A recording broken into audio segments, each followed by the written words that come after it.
have a whole crew of people here, and like we're supposed to film at midnight, and the Westgate just kicked us out. And he's like, I got 3 casinos. Which one do you want to film at tonight?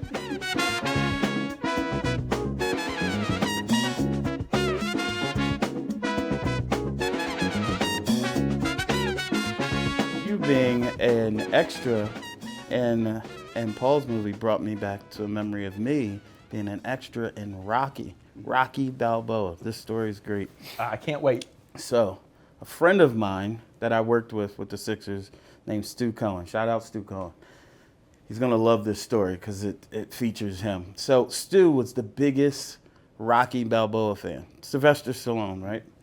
So big of a fan that he bought an autographed picture of Sylvester Stallone that was autographed Rocky. He bought it off eBay. And I said, it's autographed Rocky, not Sylvester Stallone. You realize you've just been duped for $100 because Rocky's not a real person. And he's like, I don't care, I'm putting it over my desk. So he puts it over his desk. All the time he talk about symbolism in Rocky. So fast forward, a friend of my mom's, her son, was a producer in the new Rocky movie, and it's coming to Philadelphia. He called me and said, can I bring the crew to the Sixers game? I said, sure, I can put them in a club box. How many guys you got? Yeah. He said, 74. Holy shit. What? So we're gonna have to whittle that down. I said, if Sylvester Stallone comes, then you can bring all 74. If he doesn't, you can bring 12. And he said, okay, I'll work on it. So he ended up bringing 12. I said, listen, I got a diehard Rocky fan. Do you have anything that you could give him from set? He said, I'll give you the script. So he gave my buddy Stu the script. It was awesome. As they're leaving, everybody was so excited about being at the Sixers game. He pulls me aside. He said, hey, listen, because you were so hospitable, I want to put you in a movie. Why don't you come down tomorrow? Yeah. And he said, you're going to come down to South Street. We've renamed I think it was Victor's Cafe. They changed it to Adrian's. Yeah. And he goes, you're going to do that scene and 5 or 6 more scenes, right? I need you from 7 p.m. till 7 in the morning, right? And I said, no problem. Now, this is a dead of winter, and I'm not even thinking about what this means. Right. So I said to him, can I bring a friend just to watch me do this? And he said, yeah. I said, he'd be so excited. So I told Stu, you're coming with me. It was like Christmas for him, right? So he comes down with me, and we go into what's called a holding tank. And they got all of these extras sitting in the holding tank. And You remember that? When you were the Then they call on the radio and they say, I need a guy who, looks like this and acts like that. And then they grab you and then they tell you to go. Well, because I was preferred, I sat in a different little area. And as soon as they needed somebody, I was first. You were it. So I was in 9 of these shots, right? I'm all over this thing. Like you say, you're walking down the boardwalk. I'm walking up and down South Street. I open the door. I'm getting out of a car. So then they have one scene, and this is with Rocky. He's coming in, and he's talking to his son about fighting at that age, and he's going to fight a much younger guy. So we did about 15 takes. I'm standing in front of the door. And they stopped, and they said, we need 3 or 4 more extras. We need an extra to stand on the opposite side of you so it looks like you're engaging in conversation. Who do you want? And my friend, Stu, is out there in a pool of people, basically like, and I looked right past him, and I saw a girl. I go, you.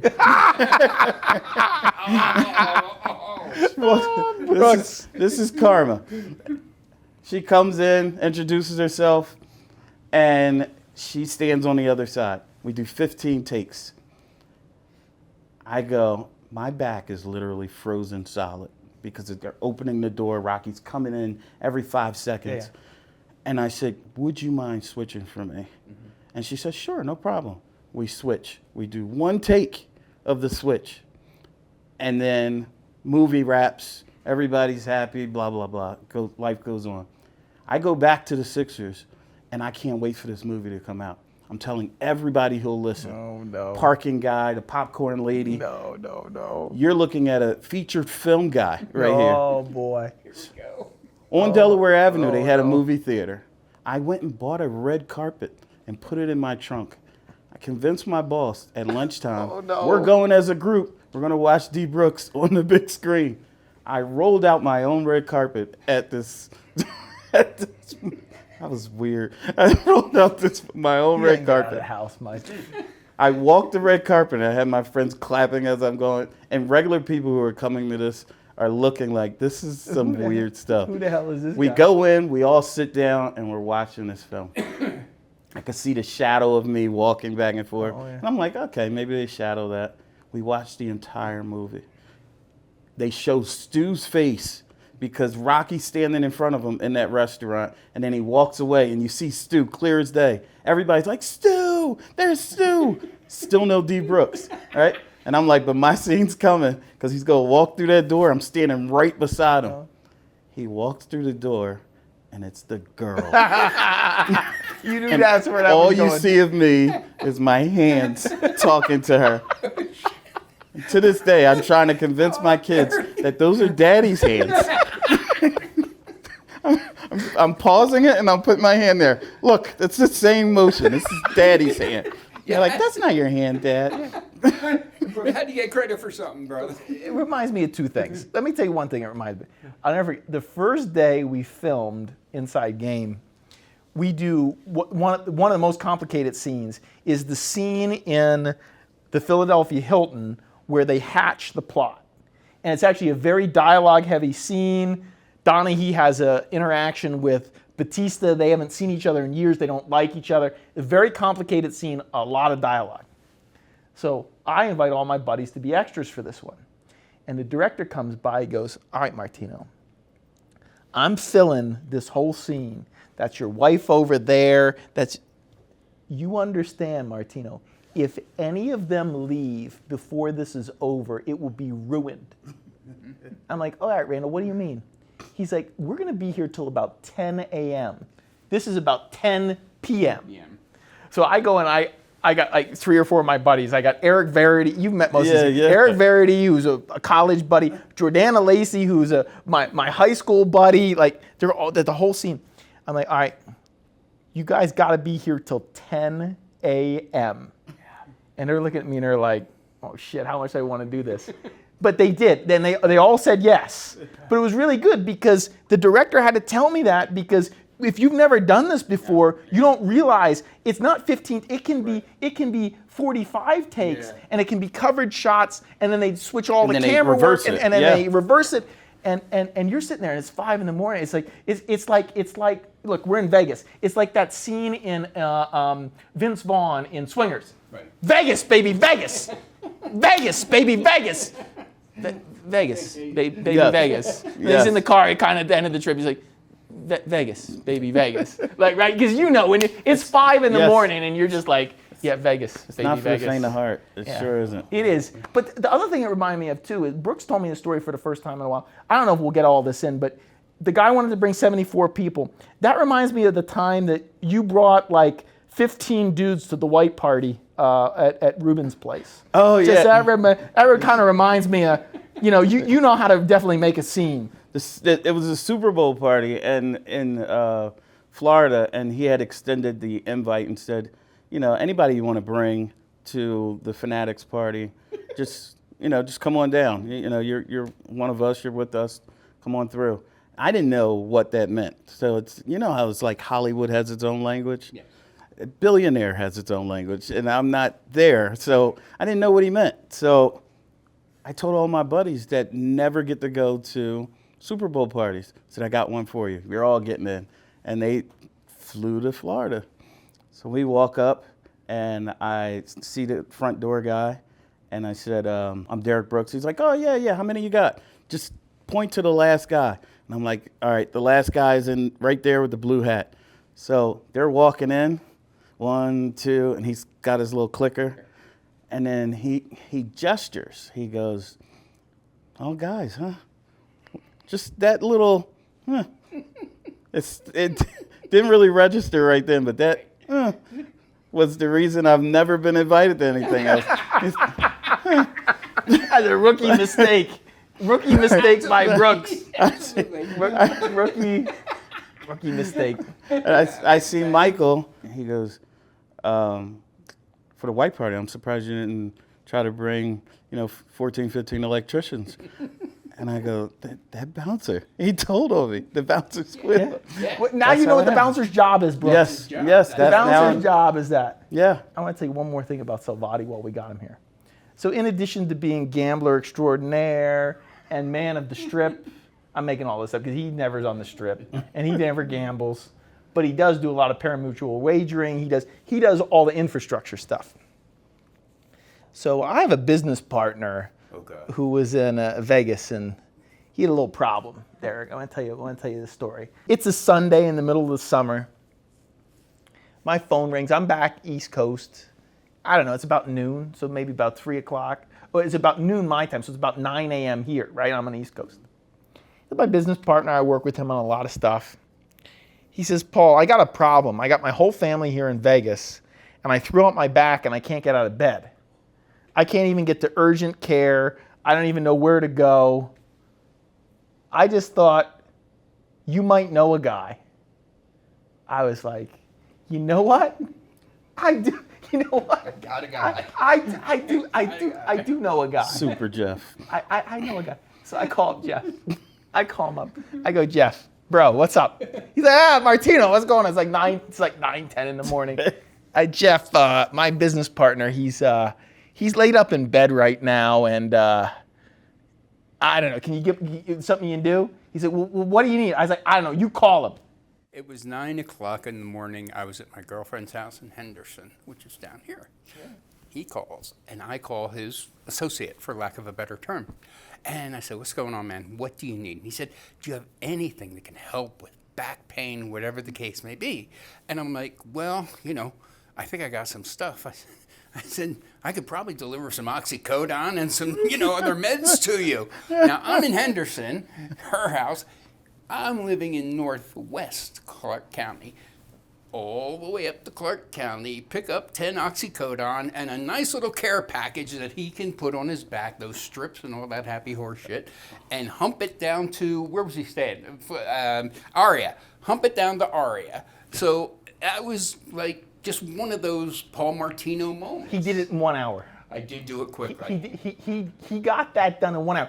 And so my business partner called me up because I've always heard about Jeff, but he not only shows up with the drugs I need. He's got the heating pad for my back. Where did you find this guy? How do you get somebody to turn into a drug mule in 1 wait hour? Wait a minute. I don't know where he got the oxy in 1 hour though. I don't want to know where he got the oxy in an hour. How you go from normal citizen drug mule? No, he didn't go from normal citizen. That's the error. That's the error in your logic right there. He went from Jeff to Jeff is where he went. That's how that went. And so I get a call about an hour later, and my business partner is like, boy, that guy Jeff, that's a hell of a guy. And now I want to ask you this. My wife, because she felt so indebted to Jeff, sent you a care package as a thank you. Tell Derrick Brooks, our Philly brother, what the care package was. So I want nothing from Paul ever. I never asked Paul or Artie for anything. And this was just a gesture to help a guy that was on vacation with his family that needed something. Yeah. Fortunately, my girlfriend was a hypochondriac and she had some oxy, but I couldn't take hers, so I had to go get mine in my house and then hump back. Of course. So oxy. A week goes by. It's like a week. And knock on the door. I get a care package that must have had 50 packs of tasty cakes, soft pretzels, steak. It was all Philly. It was all Philly. It was incredible. It was all Philadelphia because we don't get that stuff out here, Derrick. Yeah. All the things that you guys on the East Coast take for granted, guys and women take for granted on the East Coast, we don't get out. You cannot find a good roll in this entire county. No Amorosos. No. I mean, you just can't. I mean, this care package came and there were crimpets, all the stuff that makes me go. You should have ate it all and then called him back and said, I need that Oxycontin. I need that. It was so nice and I'm like, did Martino do this or did his wife do this? I would have done. All right, we got to tell one last story and we're going to get Jeff out of here. All right, so our last 2 days of filming of Inside Game, we need to film inside of a sports book. And we negotiated a deal with the Westgate, which at the time was the largest sports book in Las Vegas. And so we have the whole crew there. There's about 30 people. Me and Michael Pierce, my producing partner, are there. We're actually staying here at the Wynn, and the rest of the crew is over at the Westgate. So we decide we're going to go over to the Westgate to see how everything's going. So it's me, Michael, and the director, Randall Battenkoff. The three of us are there. We're playing Pai Gow because we got a couple hours. We have our contract. We are set to film. We have the sports book. They're going to close it from midnight till 6 a.m. We got 6 hours to film. About 3:30 in the afternoon, gentleman taps me on the shoulder. He looks at me and Michael.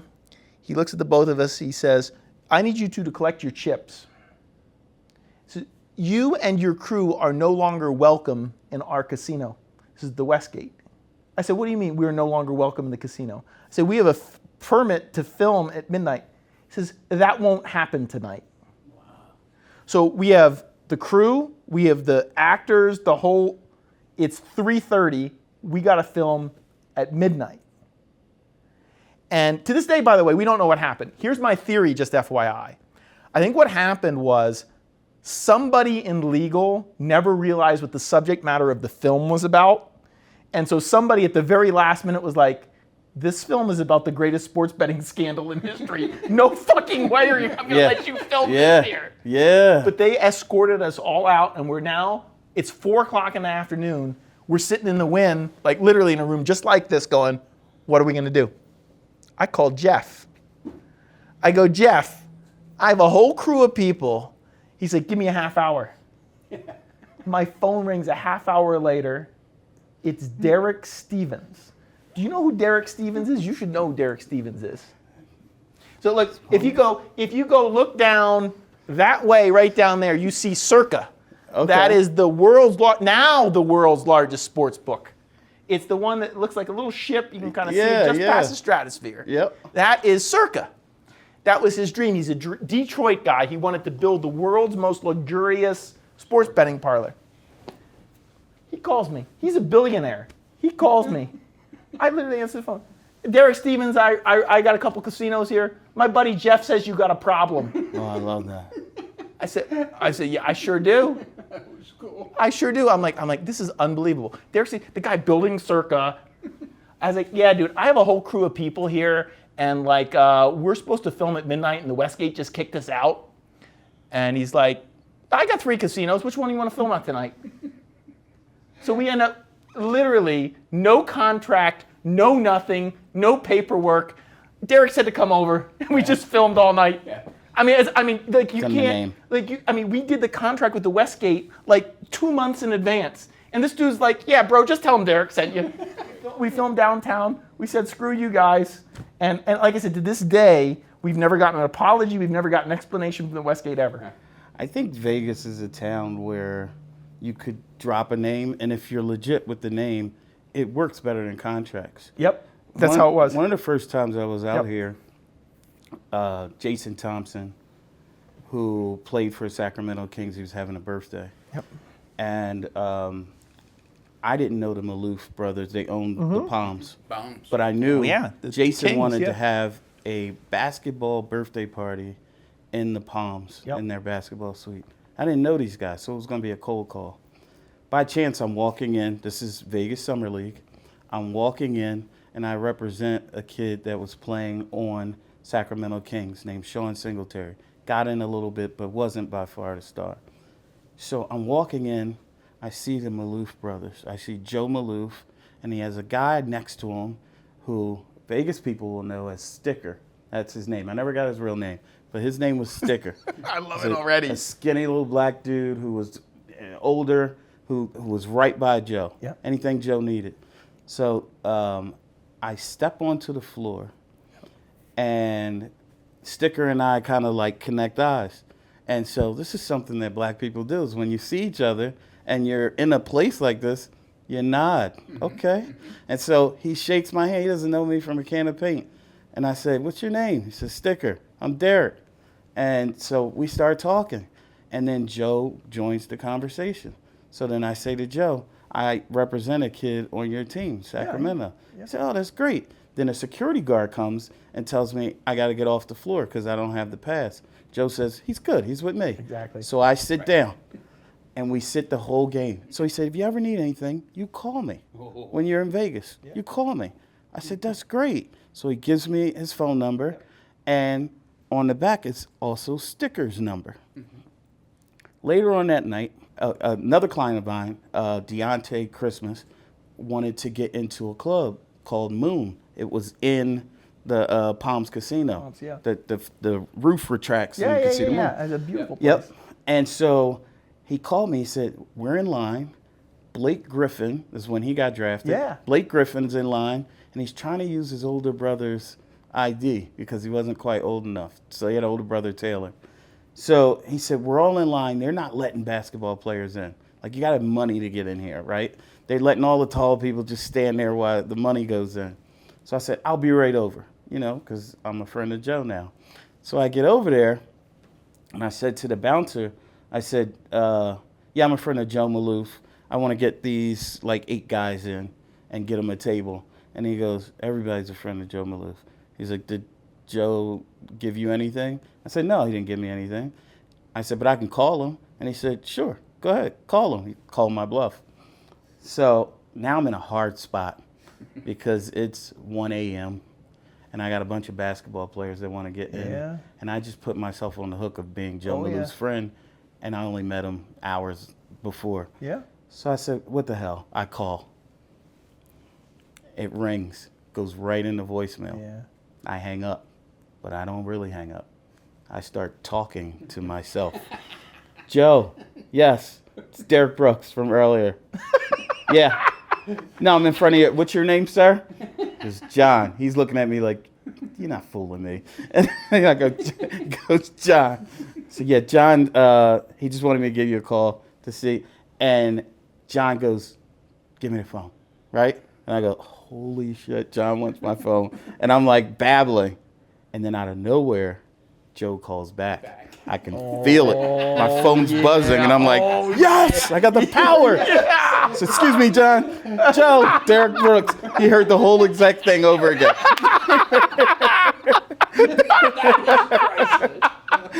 Now I go back over to him. I said, Joe wants to talk to you. Got all my guys in, and then I said, Joe, we want to use the Hard Rock.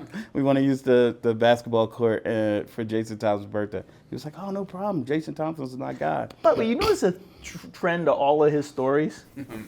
Getting guys into clubs. Yes. That's basically basically what your job is, Derrick. Yeah. In club, out of jail. It's right I'll tell you what I've learned though about security, about the door. I run a nightlife business now called Kiss Me in Los Angeles, and we do pop-ups all around the world. I've definitely learned this. The door is a very special thing, and the people who work the door are interestingly, you have to train them the correct way to know what to look for. So I had a friend who was dating an Instagram influencer. She was on some reality TV show. What was it called? It was Selling the OC, which was a spinoff of Selling Sunset. Mm-hmm. And the Oppenheim Group is the real estate agent, and there's two twin brothers. Yeah. Jason. So my buddy calls me up. He says, Alexandra is her name, was the one he was dating. He says, she invited me to a premiere party at the Oppenheim Group. I think I'm near your house. I'm like, it's 5 blocks from my house. It's 5 blocks from me, right? I was like, I'll see you there in 10 minutes. And he's babbling at me. He's like, oh, it's a red carpet, blah, blah, blah. I get there, red carpet, the lights. I mean, this is a legit launch party. I see Jason at the far end. Oh, I know exactly what to do. I walk right up on the red carpet. I walk right down the red carpet. I put my arms around Jason and go, Jason, so good to see you. And he's looking at me. He's like, it's been a while. How you doing? How you doing? And I just walked right in. So I'm now in the party, and I see my buddy. He's like, how the hell did you get in? I was like, I just acted like I needed to be there. All right, now here's a coda to the story, which is even funnier. So now I run a nightlife business. We have a big yacht party in Cannes Film Festival. I'm working the door. No. Literally, I'm adult and F in charge, right? I'm working the door. Guess who walks in with his girlfriend? Jason walks in. Literally, I'm like, this is you can't make this shit up. I am working, but I'm working the door. Like I'm not having the. I'm like working the door. And he's looking at me, and this time, you could tell he's trying to remember. The first time, it was clear. He had no idea who the hell I was. But this time, he's like, I know you from something. I'm like, yes, you do. Yes, you do, Jason. Come right on in. So I have an awesome photo of me and Jason and his girlfriend on the red carpet at the Kiss Me party. It's literally, awesome. I was like, this is the best ever. That's awesome. I love it. I was like, Jason, good to see you again. Man, oh man. On that, man, I think, Salvati, you've been the catalyst of some good stories, bro. Yeah, man. You've been a good friend, Paul. It's always a pleasure. Listen, we got a lot more years to go. Yeah. And what do you think Yes, we sir. get another Philly guy on the sofa? Always good. I love that, man. And we would be remiss. We have to do a cameo of somebody super duper special that's in this room that won World Series of Poker. Got a bracelet. You got the bracelet? No, I don't believe him then. I don't believe. Is he just trying to? Is he got just the book trying bag. Is he trying to run the? He's not running a scam. Listen, He's our not running a final thing. You scam. got to introduce your buddy here. Okay. World Series of Poker winner this year. Yeah. Come on in. And Gotta multiple say hi. champion, Gotta say man. hi for 1 Jeez. second on the way out the door. Yes. Let's just slide over. Slide over, Jeff. Should I slide over? Yeah, come on. This guy's a man. All right. Yeah. All right. All right. We'll Jeff, treat this like introduce us the to your Carson buddy. show. He's got. Listen, he looks like a professional poker player with the backpack, with the water. All right, Jeff, tell us who your buddy is, Okay. and you got to tell us about what you did this year. So, let me think. I went to high school with a girl named Tama Newting. We were high school friends, never sweetheart. But we stayed in touch throughout our entire tenure of our life, and she had a son. Jonathan Stover here is her only or elder? I have a sister, but you know. Son. I apologize if I met your sister. Said a lot. John has various degrees, really, really bright guy, and you can give a little bit of your history, John, versus me. And essentially, you know, he just won his first bracelet in the World Series of Poker, and he's become a professional poker player. That is now his full-time profession. And with that, I introduce John. It's Jonathan, but I call him John. So, yeah. That's awesome. So after winning a bracelet, do they give you a nickname?